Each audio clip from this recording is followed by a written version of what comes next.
Mesa de debates. Oferecimento Unimed, 45 anos. Cuidar de você sempre foi o plano. Premium FM, sintonizada no seu bom gosto.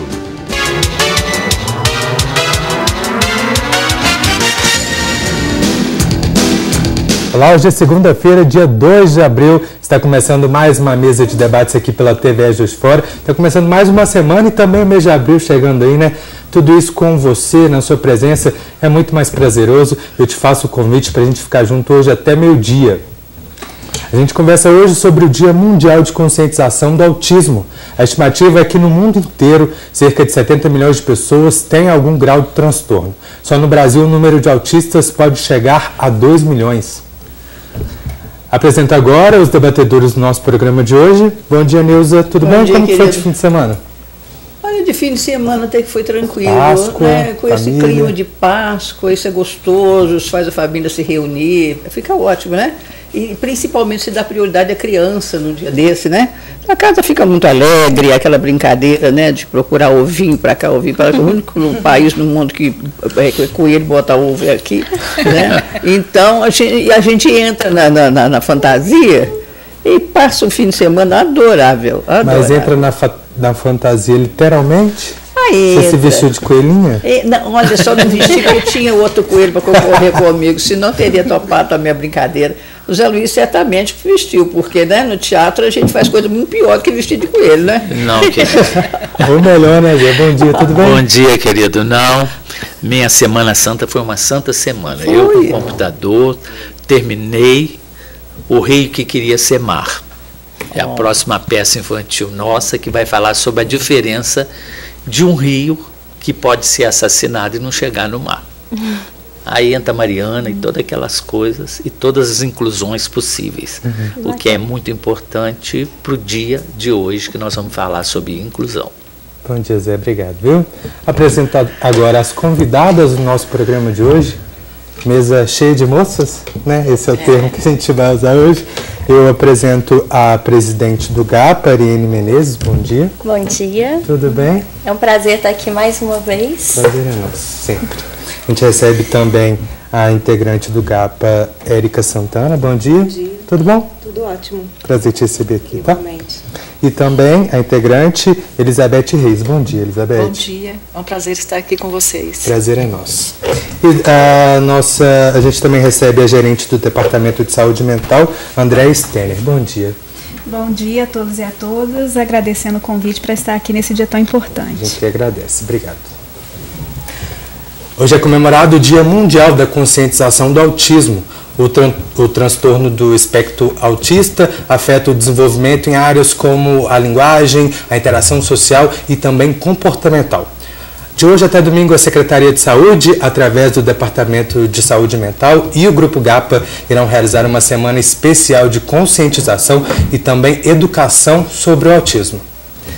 Para a gente começar a falar sobre esse assunto que você sempre vem aqui e a gente bate na tecla da necessidade de informar e conscientizar para as pessoas que ainda não sabem o que seria o autismo e como é, na prática, lidar com uma criança ou uma pessoa com autismo. Bom, o autismo é um transtorno, né, que atinge a área principalmente de comunicação, socialização e interação e traz algumas outras coisas, como por exemplo distúrbio de sono, afeta algumas outras áreas, que a pessoa que nasce com autismo, ela vai se tornar um adulto autista. Mas há prognósticos de melhora, então a gente vai ter aqui o exemplo da Érica, né, com seu filho que saiu de um quadro de autista severo para autista leve.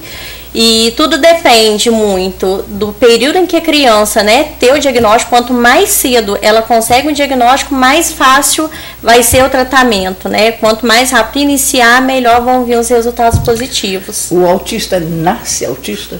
Sim, ele nasce autista, só que são vários graus de autismo. Então tem desde o autismo leve e vai até o severo, que tem outras comorbidades, que pode vir outras coisas além do autismo. O meu filho, por exemplo, ele já nasceu com distúrbio de sono, Ele, toda vez que dava banho nele, bebezinho ainda, ele molhava a cabeça dele, já começava a chorar muito, nervoso, então ele nunca gostou de lavar a cabeça. Com 11 meses começou a bater a cabeça, então ele é autista clássico, severo. Então muito cedo deu para descobrir. Agora, no caso mais leves, muitas vezes por volta dos 4, 5 anos que tem o diagnóstico, muitas vezes no momento que entra na escola, né? Pela dificuldade que tem da interação e muitas vezes pelo atraso na fala também. E como é a aceitação pela família quando descobre que tem uma criança autista?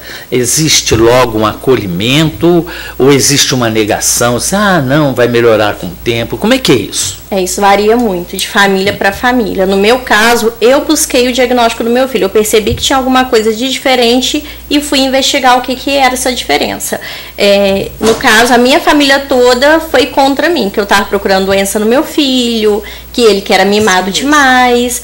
Agora, existem muitas famílias que têm essa dificuldade de aceitação, que a gente fala que é um momento de luto, que acaba assim, postergando muito esse momento. Qual que é o período de luto? Tem família que pergunta, o luto é seu. Então, não tem como falar, vai durar um mês, vai durar um ano. Porque a gente sempre frisa, é importante, por mais que você não esteja insatisfeito, esteja triste, chateada com esse diagnóstico, não deixe de levar a criança para tratar, de correr atrás, porque isso vai fazer a diferença no futuro dela. Existem mais duas mães aí. Sim. Como é que foi o caso de cada uma? Ótimo, Zé. Vamos lá, Érica. No meu caso, eu descobri o autismo do meu filho com 1 ano e 7 meses, quando ele entrou na creche. Só que assim, a avó dele, por parte de pai, já vinha observando que ele tinha um comportamento atípico. Ela falava que achava que ele era muito nervoso desde bebezinho. E em casa ele era normal, né? Era aquela criança tranquila, não chorava, não dava trabalho, não teve cólica, não teve dor de ouvido, que a gente não sabe, né?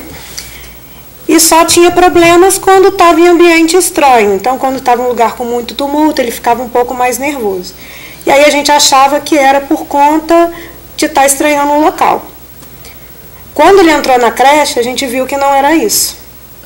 Então, ele começou a fazer coisas horripilantes dentro da creche, gritava horrores, que a creche era próxima da minha casa, uns 500 metros da minha casa, a gente escutava o grito dele, se autoagredia, e aí eu deixava ele na creche, quando chegava em casa, a creche já tinha ligado, pedindo para buscar.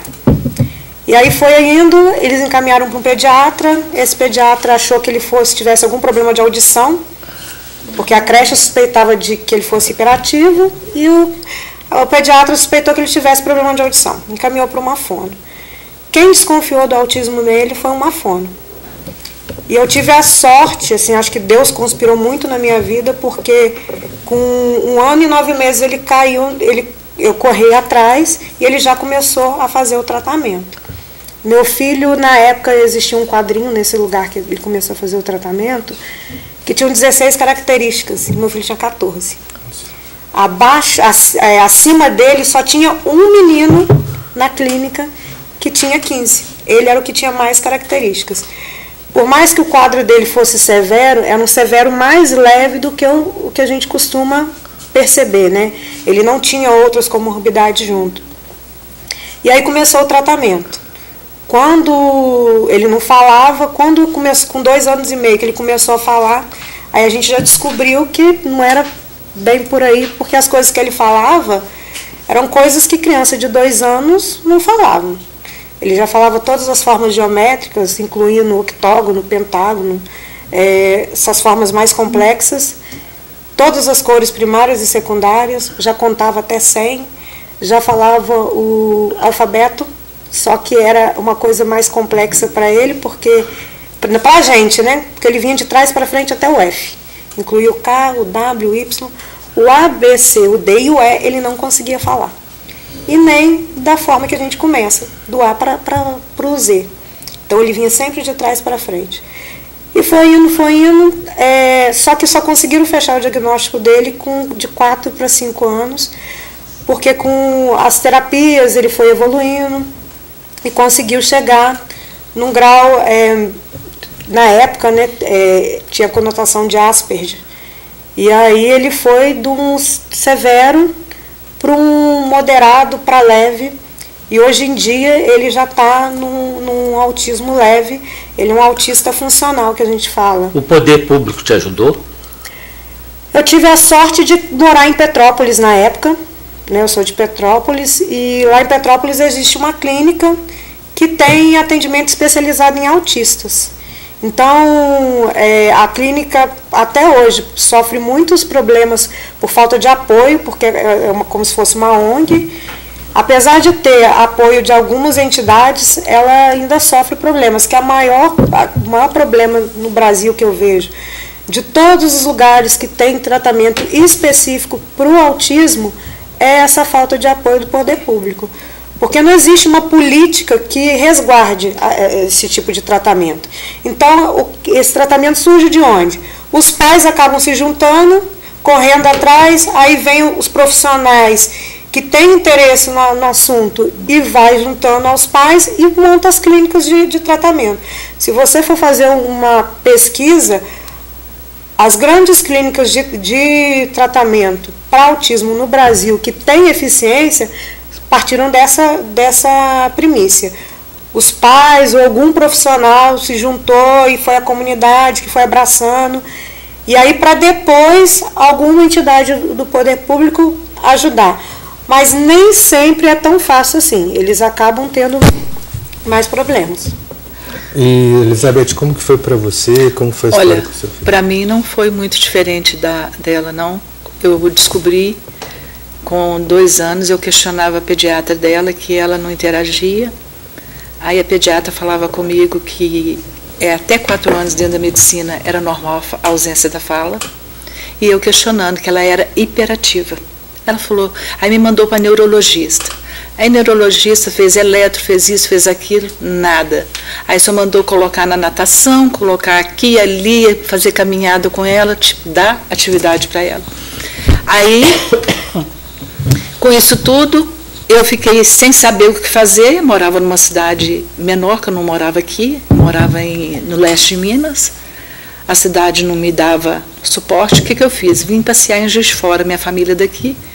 E aqui eu fiquei, porque aqui eu fui buscar os atendimentos. Quando me falaram do autismo, eu nem voltar na cidade que eu morava, eu voltei nem para fazer minha mudança. Aí eu falei assim, gente, é aqui que eu tenho que ficar. Aqui começou a minha luta.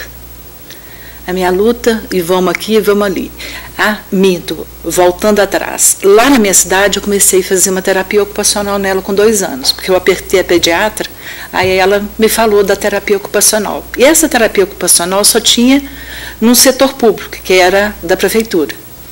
Aí a terapeuta me chamou, falou, você vai sair de férias, nós vamos sair de férias, por que você não aproveita e leva ela num psiquiatra infantil? Aí eu saí dali chorando, falei, psiquiatra, porque a gente tem tanto tabu, né? Tanto preconceito da psiquiatria.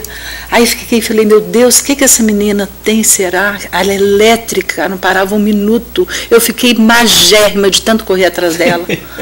Sabe o que é ficar magérrima, ter tempo nem de comer? Empregada não parava na minha casa, porque ninguém falava comigo assim, eu não vou ficar com ela sozinha, porque é muita responsabilidade. Eu não podia levar ela no supermercado, porque ela puxava tudo das prateleiras. Eu entrava no mercado com ela dentro do carrinho do mercado. Isso foi uma trajetória assim, ela demorou uns 6, 7 anos para ela poder conseguir entender isso. Aí quando vim para Juiz de Fora, chegando em Juiz de Fora, eu comecei a procurar a PAI, a LAI.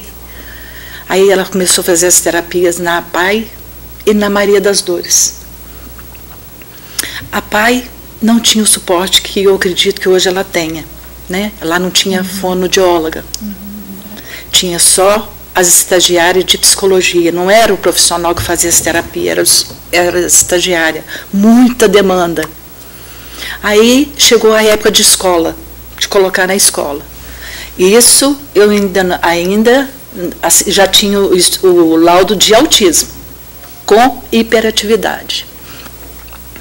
Aí fui procurar as ajudas públicas. Aí vi que não tinha condições, no público não tinha. A PAI não tinha fonoaudióloga nem estagiária de fonoaudiologia. Aí fui para Maria das Dores. Cheguei na Maria das Dores. Maria das Dores, eu falei passei por uma fonoaudióloga.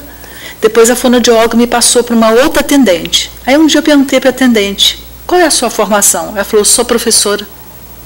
Aí eu pensei comigo, como ela é professora e pode trabalhar com a minha filha como fono? Não voltei mais. Falei, não tem condições, porque minha filha saía pior do que ela entrava. Porque ela não estava com o profissional adequado. Aí eu falei, e nessa época meu marido ficou desempregado. Assim, a casa caiu em cima de nós. Eu começando com tudo novo, não sabia o que era certo, o que era errado, quais as atitudes que eu ia tomar, a coisa era nova. Eu não tinha essa tecnologia de hoje, que nós temos, as mães hoje que estão começando, tem a tecnologia que é chamada internet, que hoje você busca muito conhecimento ali, não é um conhecimento de um profissional, mas você tem muita coisa, né, que te esclarece. E eu fui, mas graças a Deus, eu falo que agradeço muito a Deus e agradeço aos profissionais que abriram a porta para mim, que foi a Fundação FIAM. Quando cheguei lá, eu não tinha dinheiro para tratar minha filha. E elas abriram a porta. E se minha filha é uma adulta hoje, que convive na sociedade, eu agradeço muito a Deus e a elas. Que Deus dê a elas muitos anos de vida e muita saúde. Porque foi a porta que abriu para mim. E foi ali, porque elas são especialistas em autismo. Sabe? Então, assim, tem pessoas que falam mal, mas eu estou aqui para falar só bem. Porque se ela é hoje o que ela é, hoje o comportamento dela está ótimo, tá? Eu não fico olhando hoje diagnóstico. Se algum médico hoje falar comigo, ela não tem característica autista, eu falo assim, doutor, eu não estou atrás de diagnóstico, eu estou atrás de solução. Eu quero é que ela se inclua na sociedade e fique tranquila. Eu nunca busquei muito diagnóstico, como muitas mães buscam. Já teve médico para mim que falou que ela não era autista. Aí eu perguntei para ele o que ela é. Não me falou. Então, para você afirmar um diagnóstico, falar não para aquilo, você tem que estar com outro para te falar, não é verdade? Então, nunca tive. Então, nunca busquei diagnóstico. Eu quero, é a solução, quero que ela se integre, quero que as pessoas tenham respeito por ela nos transporte público, nos setores públicos, nos setores privados. Eu quero respeito. Quando ela chegar, as pessoas respeitem e dê lugar a ela, porque o limite de espera dela é pouco. Bom, isso é uma coisa que todos nós exigimos e é de direito de todos, né? No mínimo respeito. Bom, a gente agora vai para o primeiro intervalo do nosso programa de hoje, mas já voltamos com a mesa de debates aqui pela TVE Juiz de Fora. Rapidinho.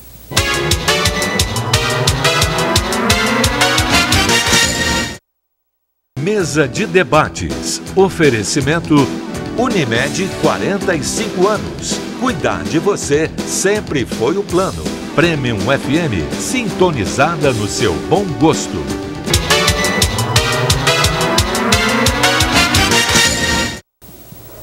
Estamos de volta com a mesa de debates aqui pela TVE Juiz de Fora.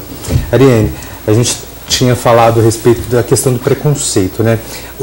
Esse Dia Mundial da Conscientização do Autismo, ele existe na ONU desde 2008, são 10 anos, é algo bem recente, se a gente analisar. Eu queria que você fizesse um diagnóstico do que mudou em relação ao preconceito desde aquela época até hoje, porque hoje se estimula mais a discussão, a conscientização, mas muita gente ainda acha que o jeito da criança se comportar é algo relacionado a simplesmente educação dos pais, educação que recebe em casa. Como que isso ainda afeta hoje? Estamos caminhando assim, a passos estreitos ainda, né? Bem de pouquinho, assim, devagar. Passei uma situação, ainda existe muito preconceito. Passei por 2 situações recentes com meu filho. A mais recente foi na antiga Astransp, na Sinturb, dia 19, semana passada, retrasada. Fui lá renovar a carteirinha. Quando cheguei lá, falei, meu filho é autista, o tempo de espera dele é curto. Peguei a fila de prioridade. Cheguei lá 8h17 da manhã. Lá abre 8 horas da manhã. Tinham 50 pessoas de prioridade na minha frente. Quando foi 9 horas, ele começou a entrar em colapso. Enquanto isso, eu estava distraindo ele com o celular, ele brincando com o celular, eu com a minha bebê de 10 meses, e começou a gritar. Aí dá um grito aqui, dá outro grito ali, e foi ficando mais nervoso. Quando foi 9h10, ele entrou em colapso mesmo, assim, gritava que ecoava lá dentro, batendo o queixo, muito nervoso.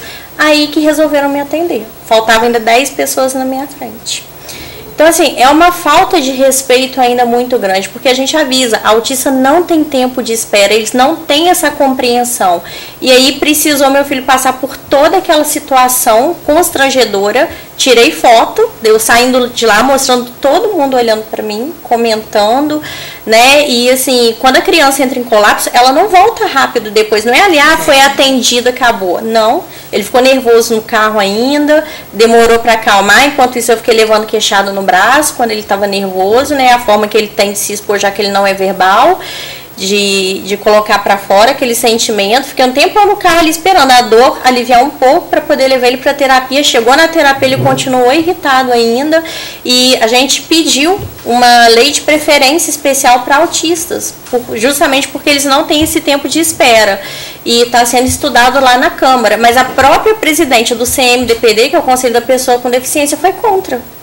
Então, assim, existe, porque não pode ter diferença entre os deficientes, mas cada deficiência tem sua particularidade. O autismo é isso, eles não têm tempo de espera. E uma pergunta, essa carteira, porque às vezes eles exigem a presença da pessoa, né? Se de repente a mãe for sozinha tirar a carteira, ela não agora eles estão exigindo a presença do deficiente para poder fotografar. O reconhecimento facial agora que está tendo para evitar fraude, né? O que não é errado, mas a questão é isso. Nós não temos tempo de espera, nossos filhos. Então, e a própria lei resguarda, né? Nos resguarda, tem a lei da Berenice Piana, que é dos direitos do autista, que fala da nossa prioridade, e isso não é respeitado. E isso traz vários outros problemas, como esse. Por exemplo, na escola do meu filho também, mês passado, tem dias que eles estão mais agitados por natureza, né? É igual nós, tem dia que nós não estamos bem também. E teve alguns pais, às vezes, no final da aula, que ele fica muito ansioso, ele fica mais agitado, então ele começou a gritar na sala. E teve pais, isso a professora me chamou para conversar, para saber se estava acontecendo alguma coisa com ele, porque os pais questionaram se ele gritava sempre, porque senão iria atrapalhar os filhos deles. Ainda temos isso. Então você vê o tamanho do preconceito. Agora, se ele está agitado na escola, não quer dizer que é alguma coisa em casa, porque em casa ele está normal. Né? Na terapia ele está normal. É pelo ambiente mesmo, é muita gritaria, né? É correria, é muito estímulo visual, auditivo, sendo que eles têm uma hipersensibilidade. Agora, esses pais que questionaram se ele estaria, né, poderia vir a atrapalhar o filho deles, nunca procurou saber sobre ele, sobre como às vezes o filho poderia ajudar e das qualidades dele. Né? Porque o Cris, hoje, e isso dito pelos próprios professores, ele é a criança que mais rende na sala. Ele precisa de ter mais atividades, porque ele acaba a dele rápido. E ele não pode ficar com tempo ocioso, senão fica agitado. E como fica, você que é da área da educação e tudo, como é que fica a professora? A professora está preparada para isso? Não. A Secretaria de Saúde está preparada para lidar com isso? Não. Eu acho que isso é importante a gente contextualizar. O Ministério da Saúde, assim como a ONU, né, começou a dar visibilidade para a situação do autismo a partir de 2008, o Ministério da Saúde, ele soltou uma linha guia. Essa linha guia também é recente, uma linha guia de 2013. Nessa linha guia, a gente referenda, né, quer dizer, o Ministério da Saúde referenda quais são as diretrizes das quais não se pode abrir mão para se pensar o TEA, né, que é o transtorno do espectro autista. Então, primeira questão, né, que é importante, a agenda para isso ela é intersetorial. A agenda, o que quer dizer intersetorialidade? Todos os setores têm que estar envolvidos. Então, a saúde, a educação, a assistência social, porque é uma situação de garantia de direitos. Quando ela fala da acessibilidade preferencial ao autista, né, não se trata de colocar uma deficiência contra outra deficiência, mas se trata, sim, de particularizar algo que é específico em relação à condição do autista. E isso precisa ter visibilidade. Então, isso é uma agenda que eu não sei se a gente tem que estar preparado, porque, na verdade, não sei se seria essa fala, porque o que se diz lá e que se preconiza, e acho que todos nós estamos sob essa orientação, é que se trata de uma condição de direitos humanos. Então, não sei se a gente está preparado para isso, mas eu acho que a gente deve se atentar de que a gente não pode violar direito. E não que as pessoas façam isso de maneira natural, mas a falta de informação, de conhecimento em relação à garantia de direitos das minorias faz com que as pessoas, de fato, às vezes violem direitos, né? E violar direito não é só agredir alguém, né? É quando você nega o acesso, quando você nega a informação, quando você é um profissional que não está sensibilizado para, numa consulta, né, como ela colocou, fazer um bom diagnóstico. Então, isso tudo é importante para a gente pensar uma condição de inclusão. Então, o Departamento de Saúde Mental, a gente tem um serviço, ajuda nesse diagnóstico, ele tem condições plenas de fazer um diagnóstico. Nós temos duas agendas que são importantes. A gente tem uma agenda que já acontece desde o ano passado, que é de educação permanente. Então, essa agenda é exatamente para sensibilizar os profissionais, tanto da atenção básica, que quem está no território fazendo exatamente essa intervenção são os profissionais que estão nas unidades básicas de saúde, tá? E os profissionais também da própria rede, urgência, emergência e tal. Então, uma sexta-feira por mês, a gente tem um ciclo de temas que vão falar não só do autismo, mas de todas as questões de saúde mental, para exatamente poder capacitar esses trabalhadores. Então, isso é permanente, tá? Isso está sempre acontecendo. E o CAPS, a gente tem um serviço, que é um serviço de apoio à infância e adolescência, que não atende só autismo, mas que é responsável por articular ou agenciar esse cuidado intersetorial. Então, às vezes, a pessoa tem uma consulta com um psiquiatra no CAPS, em algumas situações em que há comorbidades e aí há necessidade de tratamento, a gente tem que também dizer isso, senão a gente também transforma. Eu gostei muito da fala dela, de que o autismo é só diagnóstico e tratamento. Não é, né? A gente não pode reduzir a condição dessa pessoa a isso, então a gente tem que entender que quando há comorbidade, a gente vai precisar tratar, mas que é uma agenda, um agenciamento do cuidado para fora do CAPS. Então a gente faz reuniões periódicas com escolas para pensar qual é o melhor plano de cuidado para aquela pessoa. A gente chama as entidades que têm pacientes em comuns com a gente para também conversar, porque também não adianta você ofertar um cuidado que é fragmentado. Então, isso é um outro problema que a gente tem que enfrentar, quer dizer, eu tenho que produzir o mesmo diálogo em torno daquele caso para que tenha eficácia. Então, eu tenho que conversar com os profissionais e a gente construir uma agenda conjunta, porque não adianta ele ter um atendimento num serviço, ele ter uma fono em outro, né? E a gente, então, tem uma parceria importante com a Secretaria de Educação, que a gente estava falando há pouco, que é o atendimento educacional especializado. Eu acho que isso foi um avanço, né, em relação a pensar, não é ainda o ideal, eu concordo que a gente ainda tem muito que avançar, mas isso ainda já é alguma coisa importante para o município. Por quê? Porque antes a gente pensava a situação do autista só para uma educação especial e excludente, que era um modelo hegemônico. Você não tinha possibilidade de incluir essas pessoas em ensino regular ou em qualquer outro atendimento. E qual é a incidência, por exemplo, numa sala de aula, de uma criança ou um adolescente ou um adulto autista?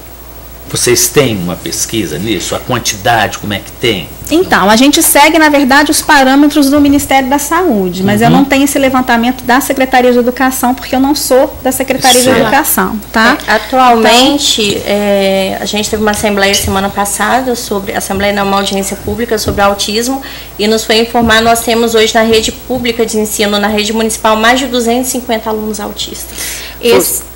E esses alunos têm acompanhamento, né?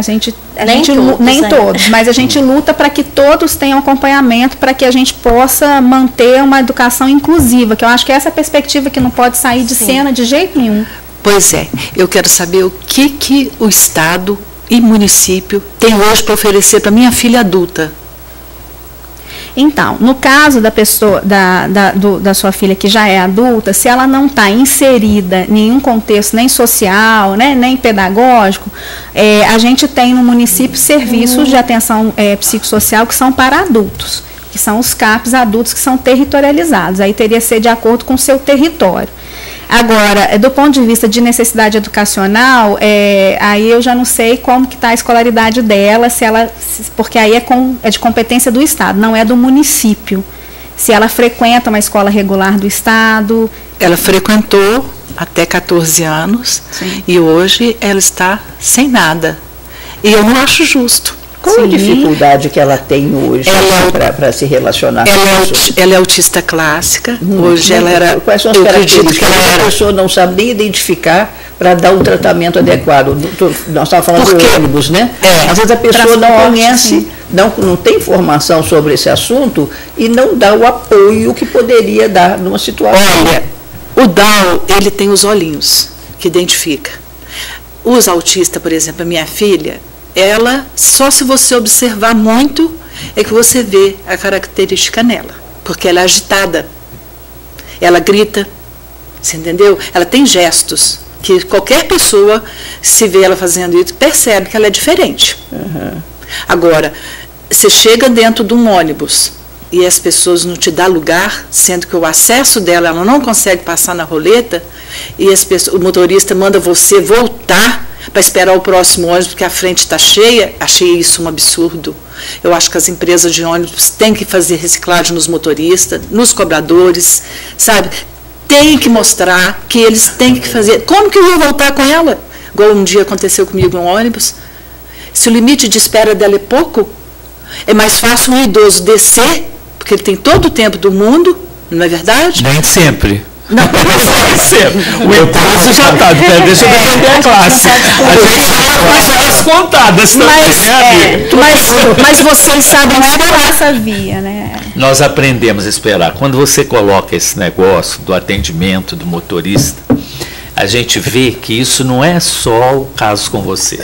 A gente vê, às vezes, um idoso correndo para pegar e ele fecha a porta com a pessoa chegando ou coisa e vai embora.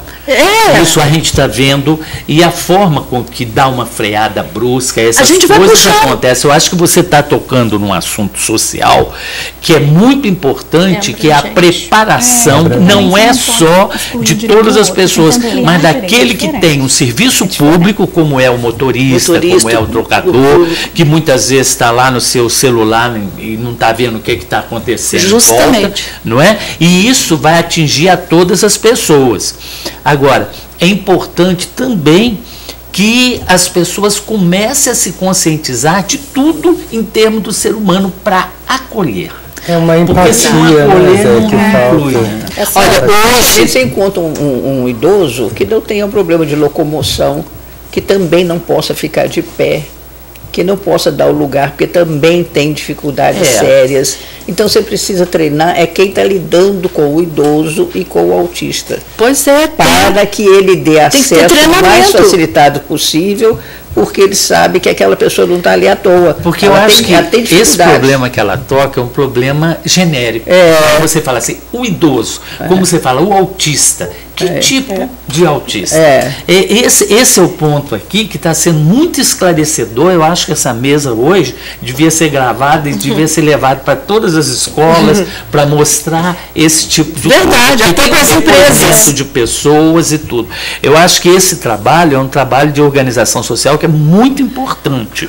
Agora, cada um desses elementos tem, e é um problema sério, né? Porque cada um sabe aonde que o calo aperta. Onde está sua dor, né? Você que tem a sua vida, você que sabe aquele problema que está acontecendo, você vai lutar pela sua... Assim como o idoso, hoje, ele tem um trabalho na sociedade, ele já se reuniu, porque nós temos todos os tipos de idosos que têm conflito de doença, essa questão de esperar. Não é? Se o menino vai ter uma crise, é claro que tem que ser colocado, mas tem que ver outras pessoas que estão chegando no lugar, igual esse negócio do INSS, da pessoa ter que ir lá para receber a pensão e que muitas vezes, de repente, a família larga porque não consegue carregar aquela pessoa aos pedaços. Eu queria fazer mais uma pergunta para vocês. Só Érica, rapidinho o seu comentário. Essa questão do ônibus, eu sou de Petrópolis, então, no estado do Rio, o sistema de ônibus funciona de uma outra forma. Quando eu mudei há 5 anos para Juiz de Fora, eu achei um absurdo, Porque todo mundo que é prioridade fica na frente do ônibus. Se aquela pessoa não tem condições de passar a roleta, ela tem que ficar amontoada ali na frente do ônibus, e aí o ônibus todo vazio atrás. No estado do Rio, para você ter uma noção, no Rio de Janeiro, que é muito maior do que Juiz de Fora, todo deficiente que não pode, ou pessoa com algum tipo de necessidade especial, um idoso, aquela pessoa que não pode passar pela roleta, entra por trás. E todos os ônibus, todos os assentos são de prioridade. Então, em alguns lugares, isso já é lei, em alguns lugares é uma questão de educação das pessoas. Porque a pessoa que tem cadeira de roda, por exemplo, ela tem que entrar por trás. Então, por que seria dificuldade de abrir isso para as outras pessoas, para o idoso? Lá em Petrópolis, o idoso já entra no ônibus e ele já automaticamente já mostra a identificação dele para a câmera. Aquele portador de necessidade especial que tem a carteirinha, que lá todos têm a carteirinha, mas não pode passar a roleta, entrega o cartão para o cobrador roda a roleta. É uma coisa simples. Fica a dica, né? Aqui eu passei por uma situação, agora minha neném já está com 10 meses, né? Mas de qualquer forma. Daqui a pouquinho. A gente precisa ir para mais um rápido intervalo. Esse será o último intervalo do nosso programa de hoje. Já voltamos com a mesa de debates.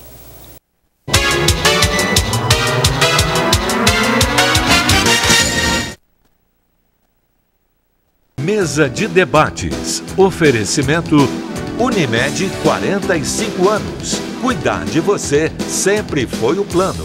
Premium FM, sintonizada no seu bom gosto.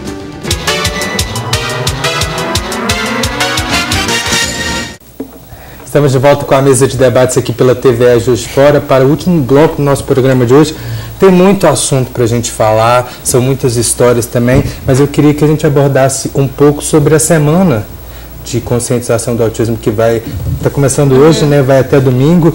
Eu queria saber quais são as atividades, como que as pessoas podem fazer para ter acesso.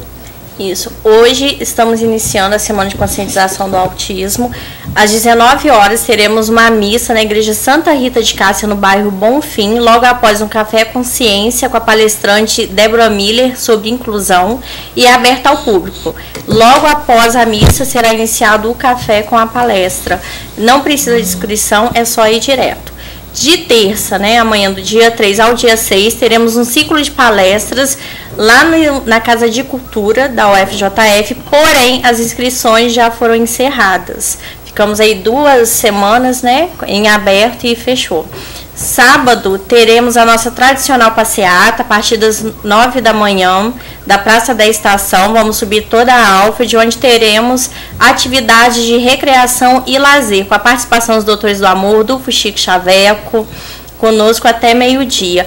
E para finalizar a semana de conscientização, no domingo, a partir das 10 da manhã, teremos um piquenique na Praça Cívica da UFJF, encerrando ao meio-dia, soltando balões de gás hélio. Vai ser muito lindo e todos estão convidados a participar conosco. Está vento azul também, né? Essa é nossa.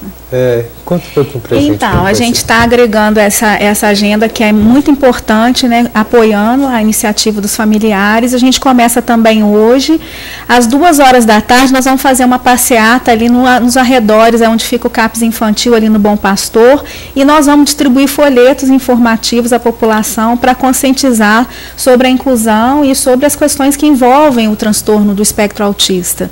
E também a gente vai ter na sexta-feira uma palestra que ainda está aberta, a inscrição é feita no site da Prefeitura, e essa palestra ela é importante porque a gente vai tratar, então estamos trazendo vários convidados para falar sobre as inovações em relação ao tratamento do autismo e o uso do canabidiol, que é recentemente a maior inovação em relação ao tratamento do autismo, vai ser falado também nessa palestra na sexta-feira. Tem uma polêmica. Muito bem. Eu queria fazer uma pergunta, porque a Érica ali levantou uma coisa que eu acho perfeito como exemplo. Eu perguntei a ela porque, como ela tem que fazer o tratamento do menino dela em Petrópolis, eu falei assim, ele entra em crise? Aí ela falou assim, entra, mas ela tem uma forma diferente de tratar e ela colocou que o marido dela foi importante. Deixa eu salvar um pouco os homens, porque essa mesa só tem mulher, né? E que o marido dela foi importante numa visão que é a questão da vitimização da família em cima do menino. Fala um pouco pra gente, porque eu fiquei encantado com a sua fala. No caso, nós estamos separados há quase 8 anos, mas a gente briga muito em relação à questão das terapias do Vitor. E uma coisa que o pai dele sempre impôs para mim, porque às vezes assim, mãe quer super proteger o filho, independente da situação do filho. Quando ele tem alguma coisa, aí é mais ainda. E ele sempre falou, você tem que parar de vitimizar. Você tem que acreditar na capacidade do seu filho. Então o Vitor é capaz de muita coisa. Hoje em dia o Vitor vai fazer 13 anos agora, dia 6.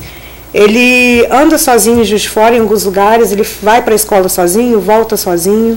Em Petrópolis ele anda sozinho também. Mas tem momentos que ele entra em crise. Ele desorganiza dependendo do ambiente.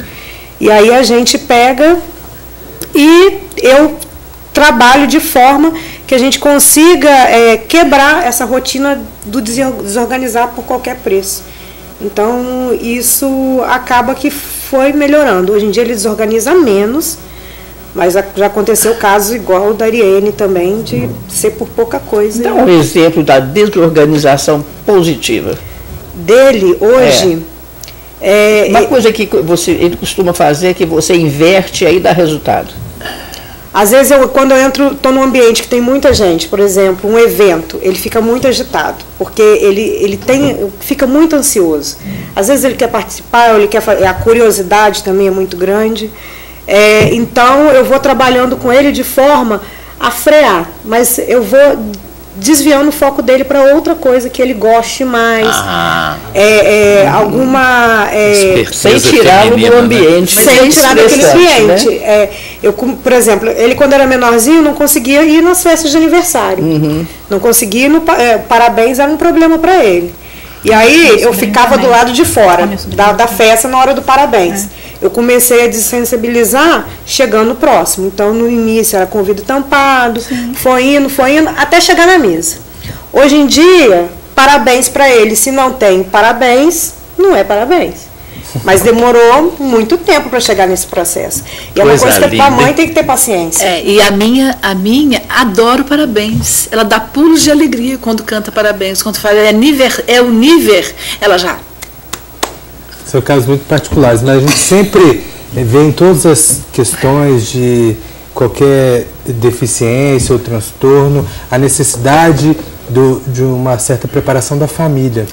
A gente tem falado aqui desde o início de como tem sido o diagnóstico e o tratamento das crianças. Mas nada disso é possível a família para trocar informação. Sem que a família esteja preparada. A gente vê aqui o caso da Érica, que ela foi desenvolvendo várias iniciativas para conseguir tratar com o filho, assim como a Ariane e a Elizabeth. O melhor profissional, o melhor terapeuta é a família. Porque são eles que botam em prática os conhecimentos terapêuticos. Tem uma pessoa que falou para mim assim, não, mas a gente depende dos terapeutas. Depende. Eles estudam, eles pesquisam, mas quem faz aquilo realmente acontecer é a família. E se a família não abraça e não insiste, acredita naquilo ali que está sendo proposto para ela, não adianta que não vai... E eu achei essa coisa importantíssima do seu marido aí, eu cumprimento, que existe uma potencialidade, e essa potencialidade faz a pessoa crescer, porque às vezes, né, os gênios estão escondidos, estão ali. Eu acho que isso é importante, assim, que obviamente, não sei se trata de vitimismo ou não, a gente precisa ainda conquistar muita coisa, né, a luta é grande, mas eu achei interessante essa fala, no sentido assim, o Ministério da Saúde, ele também aposta que as estratégias são sempre particulares e individualizadas, e mais ainda, a gente aposta de que nenhum motivo pode ser motivo para excluir ninguém.